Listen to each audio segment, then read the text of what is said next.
Hi guys! So ninggawas ko no. Ang bata kada Sabado naa jud na siya klase.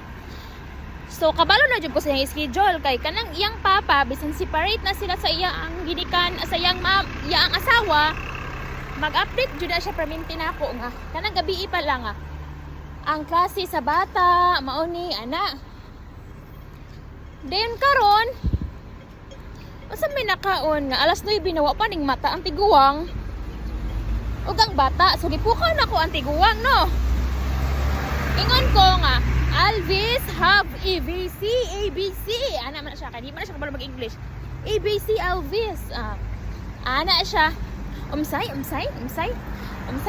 ABC umsay so bot pa sa bot wala daw di kampante ko nga nagtrabaho akong hunahuna wala man kaha. Pero ang iya ang papa nagchat sa kuha ng paggabi nga naa lagi.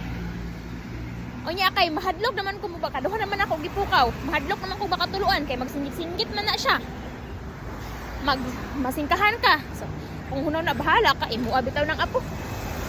Di dapat nalimpyo kog CR. Tanan trabaho. Kampante ko no.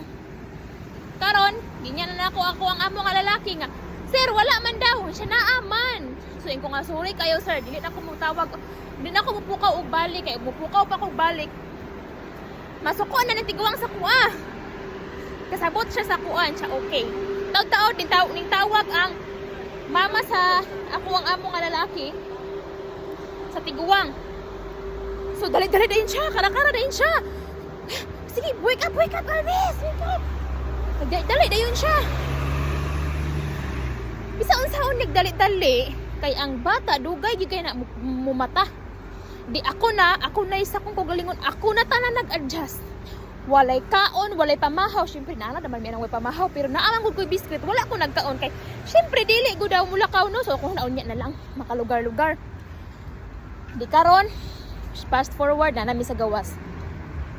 Nagpatay na sila dito sa sulod anang kuan. So nami sa gawas. Ako, nasakay namin sa taxi. Kami tulo, apil ang tiguang. Di, nagdahom ko nga. Taod-taod na abot akong amo nga babae. Pag abot sa akong amo nga babae, ug ang iyang anak nga babae, gadahom ko nga kanang mangaon, kabalo jud ko nga mangaon sila.